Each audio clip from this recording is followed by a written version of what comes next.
Brand lokal pakaian casual Cotton Inc. tentunya tak asing lagi bagi para pecinta mode di tanah air. Berawal dari penjualan pakaian via online pada 2008, dua sahabat Karlin Darjanto dan Ria Sarwono kemudian mengekspansi bisnis mereka dengan membuka toko offline pada 2015. Iya, bisa buat kantor, bisa buat santai, ya formal semi formal lah, semuanya bisa. Kalau harganya gimana? Kalau harga, kebetulan aku ikutin Cotton Inc. ini dari waktu baru buka, kurang lebih tahun 2009 ya. Jadi dulu memang sampai sekarang harganya memang makin naik, tapi menurut aku kualitasnya pun makin bagus. Jadi sampai sekarang ini masih affordable lah harganya. Ya warnanya kan juga netral ya, jadi saya memang nggak senang warna-warna yang terlalu menyolok, jadi senang sama koleksinya Cotton.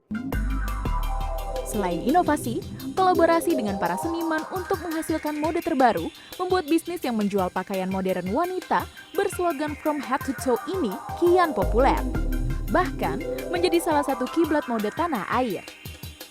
Kenapa busana waktu itu memikirkan bisnis pertamanya? Kalau busana sih mungkin karena kita berdua memang suka dengan fashion design. Saya sih sendiri juga memang lulusan fashion design. Kalau Ria sendiri ambil graphic, cafe. graphic design. Tapi kita berdua memang have a huge interest aja sih in fashion design. Dan pertamanya adalah T-shirt. T-shirt. Iya, jadi kita waktu itu bikin printed T-shirt dengan muka Obama. Gitu, itu produk pertama kita. Berapa waktu yang itu sih, dicetak? waktu itu sih kita cuma melihat ini sebagai sebuah opportunity aja dan iseng-iseng, soalnya saya sendiri juga baru lulus kuliah, Ria juga lagi Semester akhir. Terus ya kita anggap ini hal yang spontan dan iseng aja untuk try to make something gitu. Tapi kedepannya malah menjadi sebuah bisnis yang berbeda dan membuat sebuah koleksi yang memang Lebih utuh ya. Nah itu perubahan dari sebuah kaos biasa, t-shirt, lalu berubah menjadi pakaian ready to wear sekarang saat ini tuh butuh berapa lama waktunya? saat Iya. kita mengeluarkan produk shawl yang bisa dipakai bermacam cara. Setelah itu baru kita mengeluarkan t-shirt lain tapi yang lebih memang women's wear. Itu kayak mungkin tahunan lah kalau Pakai riset juga sebelumnya? Enggak sih, kan maksudnya ya maksudnya kayak udah natural aja lah gitu. Kan Karlin kan emang lulusan fashion design kan gitu. Jadi it's a natural for her untuk bikin suatu koleksi yang lebih utuh gitu. Jadi ya t-shirt it's a good start, and then kita bikin si tubular shawl itu, terus kemudian kita waktu itu sempat bikin legging juga ya. Iya. Jadi kayak lebih aksesoris, terus kemudian kayak Berkembang aja. Ya berkembang aja gitu. It's a natural process sih menurut aku. Oke, terkait nama Cotton Inc. Nah ini gimana ceritanya? Banyak yang biasa melihat seperti brand, sekilas seperti brand internasional yang ada di luar seperti itu. Ini kalau Cotton Inc, pengambilan namanya tercipta seperti apa? Cotton is very mengingatkan kita sama hal yang comforting dan kayaknya mudah, easy, casual gitu. Jadi emang baju-baju kita itu emang sangat, baju-baju mudah dipakai, nggak terlalu sulit, bisa dipakai sehari-hari, dan juga Ing itu melambangkan warna yang kita miliki gitu.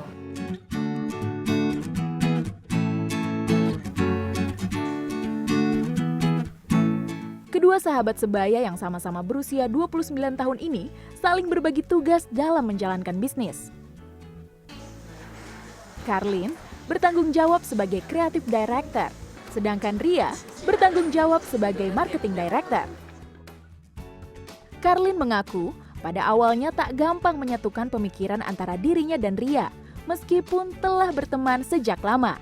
Namun, karena keduanya berpegang teguh pada visi yang sama, maka hal tersebut lambat laun dapat ditangani.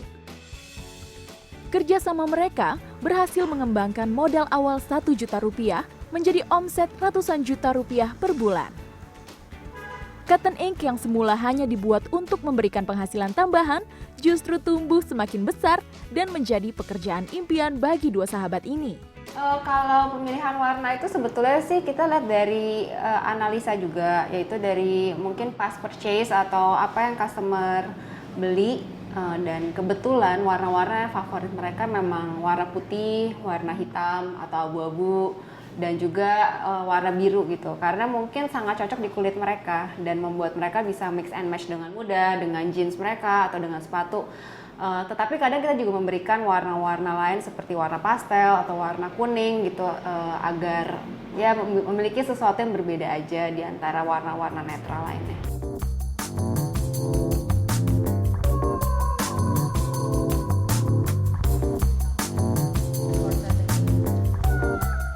Kiprah Karlin Darjanto di dunia bisnis, khususnya retail dan e-commerce, mengantarkannya masuk dalam daftar tokoh muda sukses di bawah usia 30 tahun versi majalah Forbes. Majalah bisnis dan finansial asal Amerika ini menyebut Karlin sebagai salah satu pendiri label fashion keren asal Indonesia. Karlin berharap prestasi yang diraihnya ini bisa menjadi motivasi bagi merek lokal lainnya agar lebih bersemangat memperluas pangsa pasar. Inovasi Cotton Ink tidak hanya pada warna, namun juga menyesuaikan dengan tren dan lifestyle para konsumennya. Dalam hal ini, Karlin juga dibantu dengan tim desainer yang ia bentuk. Saya selalu menekankan bahwa baju yang didesain itu harus mereka mau pakai gitu. Kadang beberapa desainer suka sangat mungkin sangat kreatif, tetapi tidak mengingat bahwa ini baju yang akan kita pakai sehari-hari. Jadi saya selalu bertanya kepada tim desain saya, apakah baju ini akan kamu pakai kemana aja gitu. Maksudnya apakah cuma special occasion atau bisa dipakai sehari-hari, ke kantor juga bisa, pergi weekend juga bisa, ketemu dengan teman-teman juga bisa. Kalau memang memenuhi kriteria tersebut, berarti ya desain tersebut cocok gitu untuk dipakai dan menjadi baju yang casual.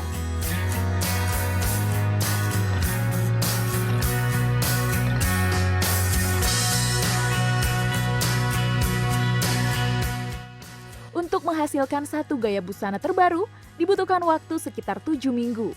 Mulai dari diskusi, pencarian bahan yang digunakan, dan juga menentukan model baju yang akan diproduksi. Inspirasi sih macam-macam ya. Kadang-kadang maksudnya ada yang lihat dari internet atau dari majalah atau lihat orang di jalan atau temen ada yang pakai baju kayak gimana, kayak menarik siluetnya atau kayak gitu-gitu sih. Atau ada kain yang baru terus mau dibikin jadi apa. Jadi nggak menentu dari satu source aja.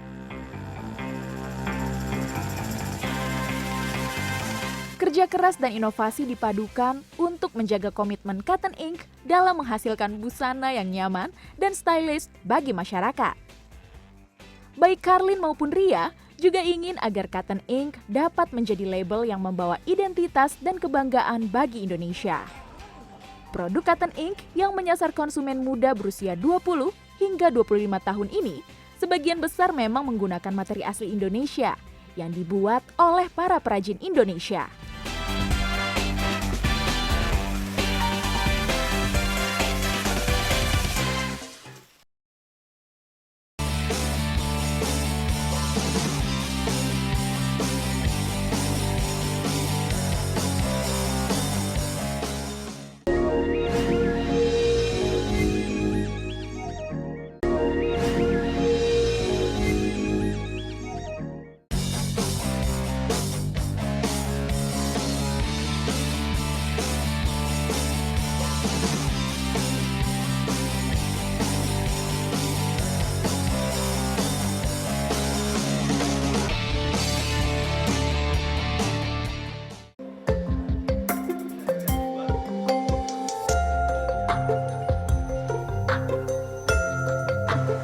Selain konsisten pada kualitas produk Cotton Ink, menentukan target market dan mengetahui strategi pasar menjadi hal penting dalam menjalankan bisnis model.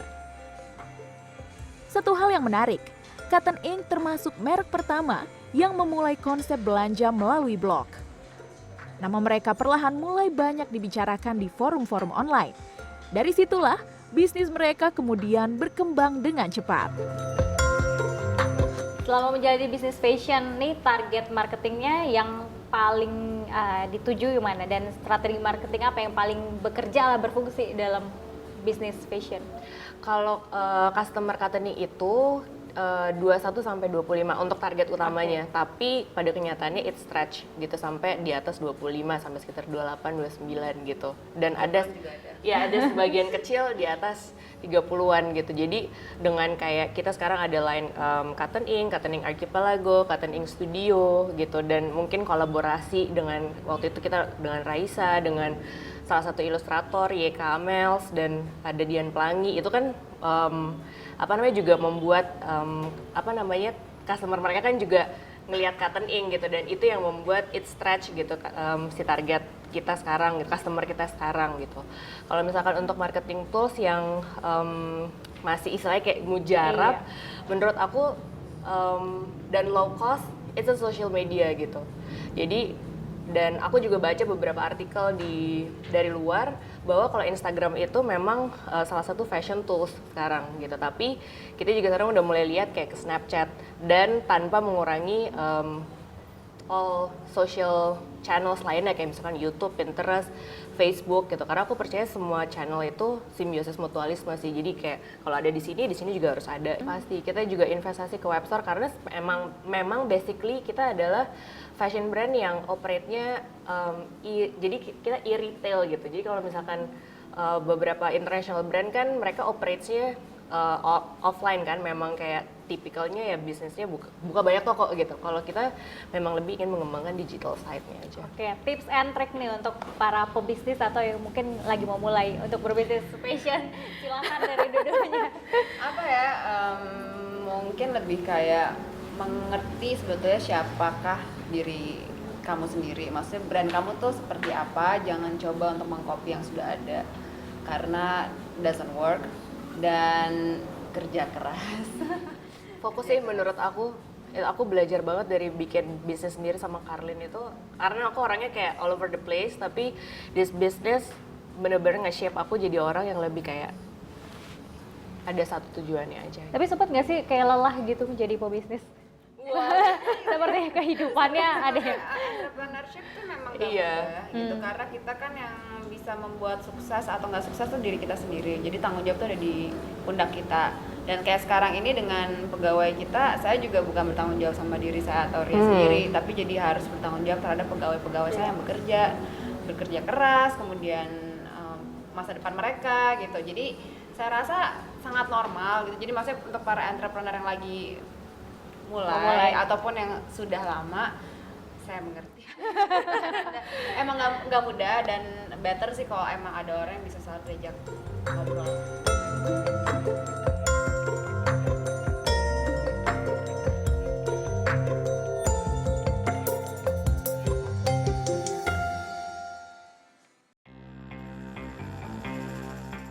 Membangun bisnis atas dasar kecintaan pada busana wanita juga ditekuni oleh 4 pengusaha muda berusia 27 tahun ini.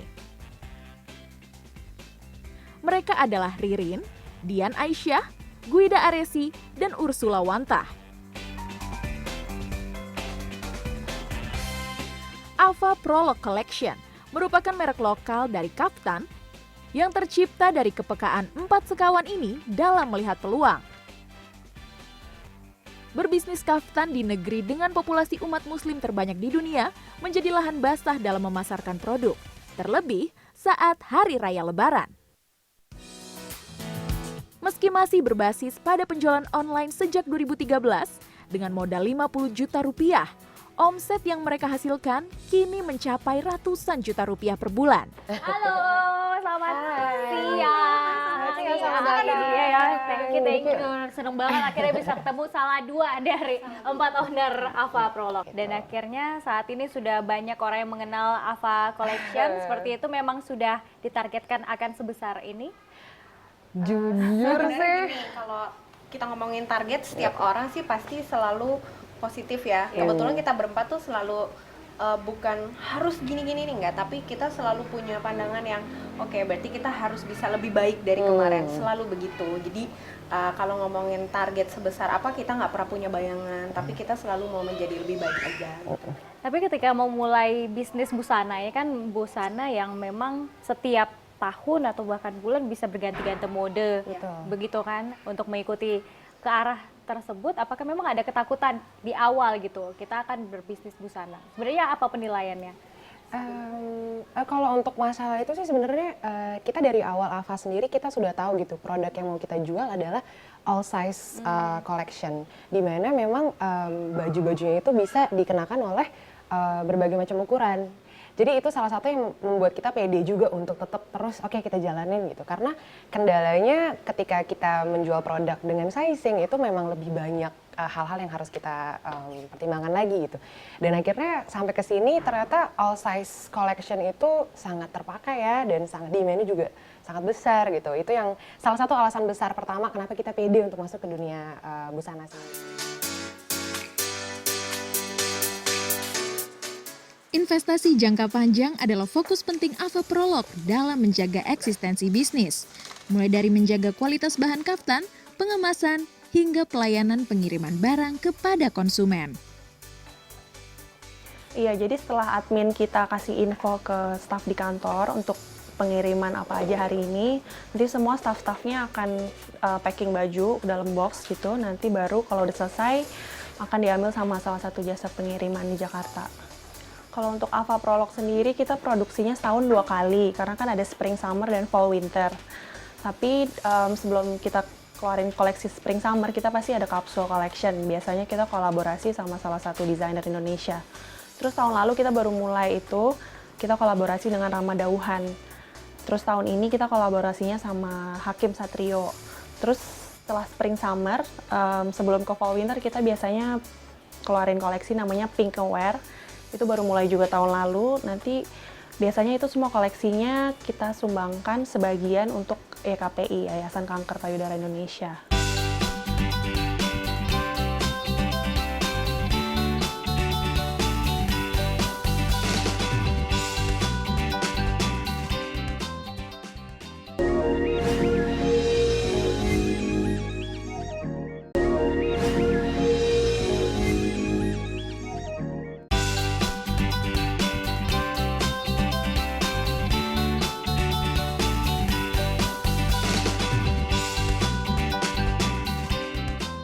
Ava Prolog Collection menggabungkan konsep casual, feminim, dan elegan.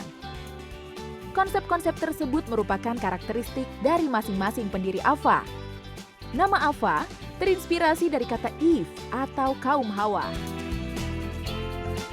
Dan Prolog yang artinya memiliki cerita di balik desain yang diproduksi. Nuansa alam, floral, dan batu-batuan sering menjadi inspirasi Guida dan rekan-rekannya dalam membuat desain. Bahan baku yang mereka gunakan pun berupa bahan baku impor dari Tiongkok, Korea, serta Prancis. Jadi setiap season itu kita selalu dikasih konsep sama partner aku yang business and development itu, dia bikin satu konsepnya apa. Nanti aku kembangin tuh dari situ. Misalnya kan kita pasti ada color scheme-nya apa, terus nanti misalnya tema musim lalu itu temanya legacy. Legacy itu semuanya serba mewah, serba wow, dan bertema-tema semacam kerajaan gitulah. Jadi lebih aksennya tuh lebih ada gold, lebih silver. Jadi nanti kita beli batunya, nanti I can work from there gitu. Jadi mau bentuknya kayak gimana, desainnya kayak gimana. Kalau di sini aku kebanyakan yang berhubungan dengan desain, entah visual design. Jadi dari desain box, desain kartu, dan semua yang untuk packaging deh itu aku. Terus habis itu palingan aku kayak nge-compile semua bentuk-bentuk desain batu-batunya. Jadi kita kerjain rame-rame nih batu-batunya. Terus nanti at the end aku yang bertanggung jawab dari produksi sampai jadi produk jadi gitu.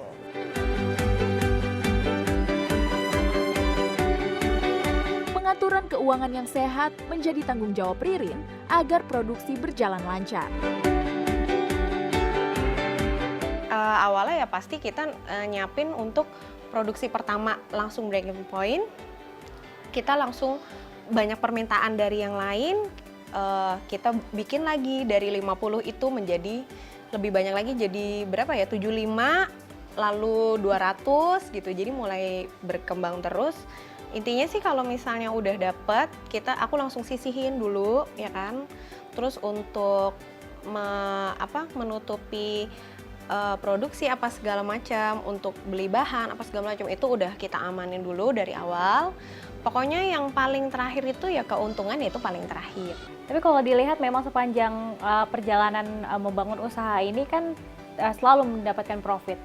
Kira-kira kalau dari penilaian kalian sendiri sebagai owner, apa yang membuat ini selalu menjadi profit begitu, tidak pernah mendapatkan rugi? Sebenarnya mungkin yang aku bisa bilang adalah preparation itu penting banget ya. Kita memang sudah dari awal tahun kita sudah tahu 1 tahun ini itu kita mau apa yang mau kita buat. Kita udah bisa forecasting gitu. Kita udah bisa planning mulai dari budget, mulai dari marketing atau promotionnya gitu, sampai ke kolaborasi atau hal-hal apapun itu gitu. Jadi dari awal memang planning yang baik itu penting ya Rin ya gitu. Jadi kita bisa prepare supaya nggak istilahnya hal-hal yang kita tidak harapkan terjadi, kita udah punya backup plan lah istilahnya gitu. Bisa kasih contoh nggak seperti apa worst-nya yang mungkin sebelumnya pernah dialami? Enggak, jadi gini, kalau yang misalkan worst scenario yang paling baru-baru ini terjadi adalah ketika kita memang punya koleksi kolaborasi dengan Hakim Satrio yang kemarin gitu. Dan tapi waktunya itu sangat mepet sekali dengan waktu lebaran gitu. Yang harusnya memang mungkin kita sudah planning kita nggak akan sebesar ini kolaborasi dengan Hakim Satrio ya gitu. Iya, bener. Jadi kita overwhelmed banget gitu. Kita seneng di satu sisi, tapi di satu sisi kita juga wah ini produksi kita ngebul istilahnya gitu. Itu sih yang worst, yang kemarin terjadi gitu. Tapi memang kita sudah planning lebarannya sudah dari 6 bulan sebelumnya ya. Jadi sudah menyicil. Jadi lah produksinya istilahnya. juga tidak Iya. berbarengan begitu ya, sehingga tidak meminimalisasi kesulitan. Betul. Oke. Itu sih kalau di Itu industri sih. kita ya. Iya. Yang paling wow tuh kemarin itu.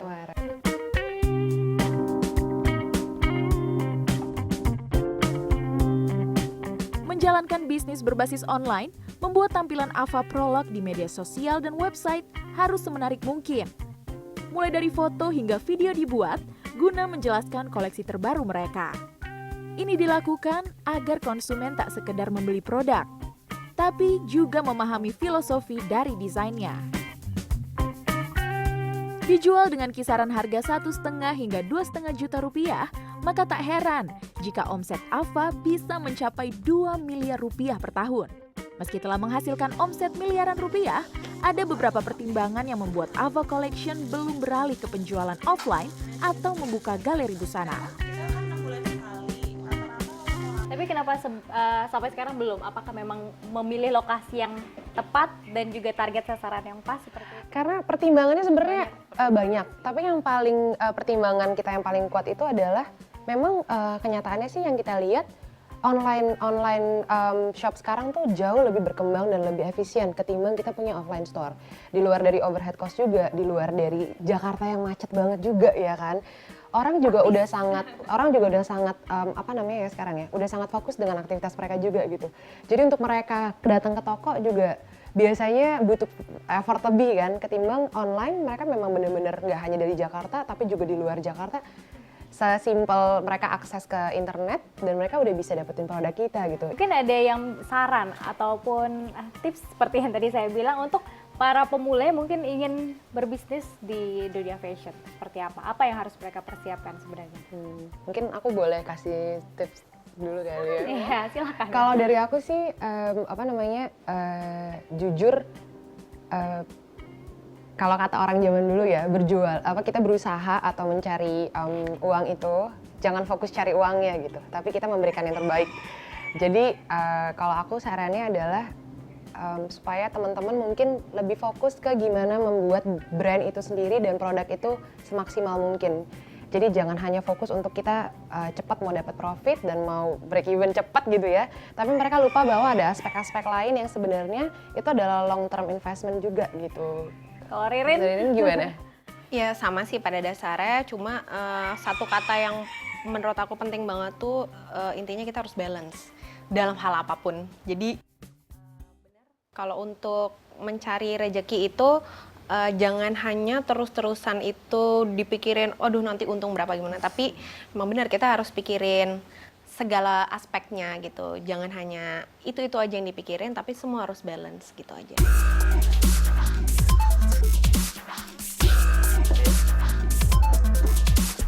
Berawal dari ide 4 sahabat, kini Ava Prolog mampu mempekerjakan 4 pegawai tetap dan lebih dari 20 penjahit, serta memiliki ribuan konsumen setia. Persiapan menjadi kunci mereka membangun bisnis. Siap gagal dengan segala antisipasinya, maupun siap mendapat keuntungan besar.